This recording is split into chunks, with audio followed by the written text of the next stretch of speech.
नमस्कार, the live express में आपका स्वागत है। मैं हूं आपके साथ आलम तौकीर और इस वक्त हम मौजूद हैं भरभड़िया फंटे पर।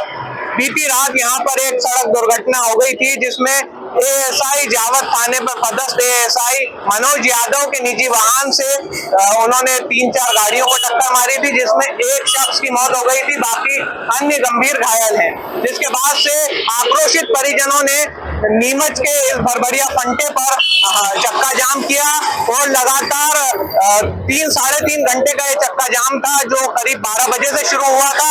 पुलिस और प्रशासनिक महकमा बराबर यहाँ बना हुआ था और परिजनों को, आक्रोशित परिजनों को और चक्का जाम करने वाले लोगों को बराबर समझाई दी जा रही थी। बावजूद इसके जब नहीं माना गया तो बल प्रयोग की तैयारियां हो चुकी थी, लेकिन बल प्रयोग करने से पहले ही जो यहाँ पर चक्का जाम करने वाले लोग थे उनको समझाई दी गई और चक्का जाम खुलवाया गया है। करीब 3 से 3.5-4 किलोमीटर का ये लंबा चक्का जाम था, जो करीब 3-3.5 घंटे तक चला। द लाइव एक्सप्रेस के लिए आलम तौकीर के साथ मेरे सहयोगी धीरज नायक की रिपोर्ट। नीमच जिले में शुक्रवार को एक दिल दहला देने वाला हादसा हुआ। जावत थाने में पदस्थ एएसआई मनोज यादव नशे में धुत होकर अपनी कार से 3 बाइक सवारों को टक्कर मार बैठा। इस हादसे में जावत निवासी शिक्षक दशरथ पिता शंभू सिंह की मौके पर ही मौत हो गई, जबकि 2 बच्चे और अन्य लोग गंभीर रूप से घायल हो गए। हादसे के बाद क्षेत्र में गुस्सा भड़क उठा। शनिवार सुबह मृतक के परिजनों और ग्रामीणों ने भरभड़िया फंटे पर चक्का जाम कर दिया। नारेबाजी, गुस्सा और आक्रोश से भरी महिलाओं और पुरुषों की भारी भीड़ ने हाईवे पर बैठकर आवागमन रोक दिया, जिससे करीब 4 किलोमीटर लंबा जाम दोनों तरफ लग गया। घायलों का पूरा इलाज सरकार करवाए। परिजनों ने मांग रखी कि घायलों का पूरा इलाज सरकार करवाए, मृतक के परिवार के एक सदस्य को शासकीय नौकरी मिले और 1 करोड़ रुपए की आर्थिक सहायता दी जाए। लगातार बढ़ते तनाव के बीच मौके पर एसडीएम संजीव साहू, सीएसपी किरण चौहान और भारी पुलिस बल पहुंचा। समझाइश का दौर शुरू हुआ, लेकिन गुस्साए ग्रामीणों ने कोई बात मानने से इनकार कर दिया। इस दौरान किसान नेता पूरणमल अहीर और श्यामलाल जोगचंद भी मौके पर पहुंचे, जिन्होंने परिजनों और ग्रामीणों से बातचीत की। करीब 3 घंटे चले इस चक्का जाम के बाद जिला प्रशासन ने मृतक परिवार को 50,000 रुपए की सहायता राशि दी। वहीं मौके पर मौजूद लोगों ने भी अपनी ओर से आर्थिक मदद दी। इसके बाद माहौल शांत हुआ और चक्का जाम खत्म किया गया। हाईवे पर खड़ी बाहरी वाहनों की लंबी कतार को धीरे धीरे आगे बढ़ाया गया। हालांकि हालात बिगड़ने पर पुलिस ने लाठीचार्ज की तैयारी तक कर ली थी, लेकिन समय रहते समझाइश के चलते मामला शांत हो गया। नीमच में खाकी की ये करतूत अब लोगों के मन में कई सवाल छोड़ गई है। क्या वर्दी में शराब का नशा इंसानियत से बड़ा हो गया है? और क्या ऐसे हादसों का दर्द अब भी किसी को झकझोरता है? देखो, अभी पहले भी सूचना आई थी कि यहाँ जाम लग रहा है, तो मैंने कहा हमेशा की प्रक्रिया है, 5-10 मिनट में जाम खुल ही जाता है, प्रशासन समझा देता है। और 3 घंटे जब हुए तो मैं भी मोरवन क्षेत्र में था, वो वहाँ का भी जो चल रहा है धरना प्रदर्शन और प्रशासन ने सख्ती करके उसको तोड़ा है, तो वहाँ फोन आया तो मैं तुरंत यहाँ आके और प्रशासन से बात की।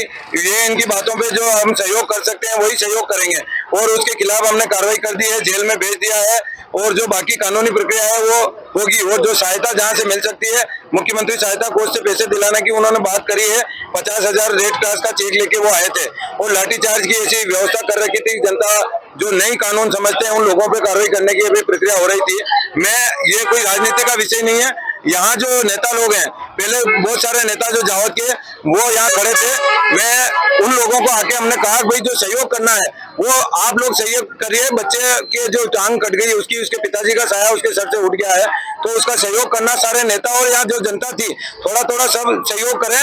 और वो सहयोग की बात करके हमने और सब लोगों ने जो नेता थे सबने सहयोग किया और बात को ये जाम खुलवाया यहाँ के।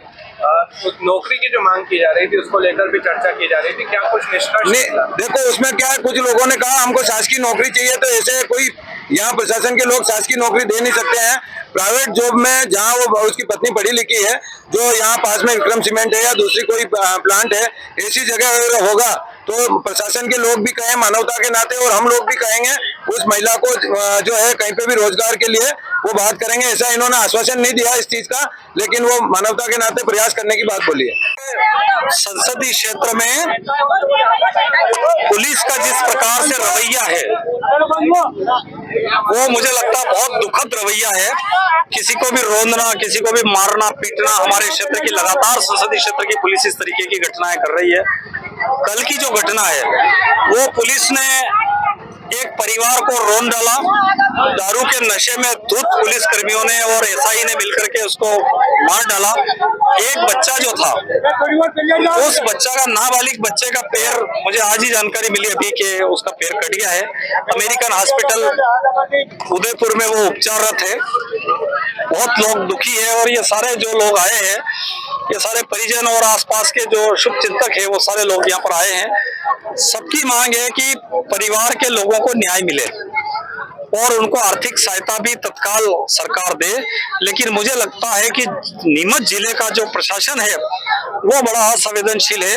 रेड क्रॉस सोसाइटी को हम बचपन से लगा करके अभी तक दान चंदा जितना हमसे बन पड़ता है प्रत्येक व्यक्ति देता है, लेकिन यहाँ के कलेक्टर ने कहा कि हम 20,000 देंगे, फिर कहा कि 50,000 देंगे। तो इस तरीके का असंवेदनशील रवैया यहाँ सामने आया। मेरा निवेदन ये है कि 5 लाख रुपए रेड क्रॉस सोसाइटी से परिवार को मिले। इसके साथ ही मुख्यमंत्री सहायता कोष जो है उससे 10 लाख रुपए की तत्काल सहायता इनको मिले। इलाज मुफ्त हो, जो बच्चा बीमार है, जो तकलीफ में है, उसको बीमार मतलब उसको जो इलाज मुफ्त में उसका किया जाए। परिजन के एक व्यक्ति को, किसी को शासकीय नौकरी में वो तत्काल उनको दे। इन सारी बातों को लेकर के हम लोग यहाँ पर एकत्रित हुए हैं। काफी देर से यहाँ मशक्कत करने के बाद मुझे ऐसा लगता है कि नीमच का प्रशासन ठीक तरीके से काम नहीं कर रहा और अभी तक कलेक्टर महोदय भी नहीं आए। एसडीएम साहब जरूर आए, लेकिन वो बातें मीठी मीठी और लिपापोती के अलावा वो कोई ज्यादा बात कर नहीं पाए। तो तत्काल इन सारे कामों पे काम। ड्रिंक एंड ड्राइव का केस किसी आम इंसान के साथ होता तो अभी अल्लाह बुल्ला हो जाता, लेकिन यहाँ एक शासकीय कर्मचारी ड्रिंक एंड ड्राइव के केस में। स्थिति ये है कि ये जीरत थाने में कोई एसआई है सिसोदिया करके, वो लगातार लोगों को पीट रहा है। जगह जगह जाके पता नहीं उसके पास कौन सा नाप है कि तुमने शराब पी के नहीं पी, उनके मुंह पे लगा लगा करके रोज देखता है। लेकिन उसके ठीक विपरीत यहाँ शराब पी करके धुत नशे में पुलिस कर्मियों ने एक परिवार को रोन डाला और पुलिस के ऊपर और प्रशासन के ऊपर कोई जू नहीं रहेंगी। निश्चित रूप से ये दुर्भाग्यपूर्ण है और ये घटना मुझे लगता है ये अक्षम्य अपराध है, इसको क्षमा करने योग्य अपराध नहीं है। अगर मांगे पूरी नहीं होती है तो क्या? लोकतंत्र में जो भारत के संविधान में हम लोगों को व्यवस्था दे रखी है कि आंदोलन, हड़ताल, भूख हड़ताल, चक्का जाम, इन सारी चीजों को बाबा साहब अम्बेडकर ने भारत के संविधान में हम लोगों को जो अधिकार और ताकत दी है, उन ताकत का उपयोग करते हुए हम लोग आगे आंदोलन करेंगे। देखिए, जब कल घटना हुई थी एक्सीडेंट में, तो एक डेथ हुई थी और बच्चे का भी इलाज चल रहा है। तो उसके लिए तात्कालिक आर्थिक सहायता कलेक्टर महोदय ने रेड क्रॉस से उनको 50,000 रुपये की स्वीकृत की थी और परिजनों को हमने उसका चेक भी अभी तत्काल प्रदान कर दिया है। इसके अतिरिक्त संबल में उनका रजिस्ट्रेशन था तो उसकी सहायता राशि भी उनको मिलेगी। इसके अतिरिक्त उनकी एक डिमांड थी कि 5 लाख रुपए की आर्थिक सहायता का प्रकरण मुख्यमंत्री सहायता कोष के लिए भेजा जाए, तो वो भी हम तैयार करके 1-2 दिन में भेजेंगे।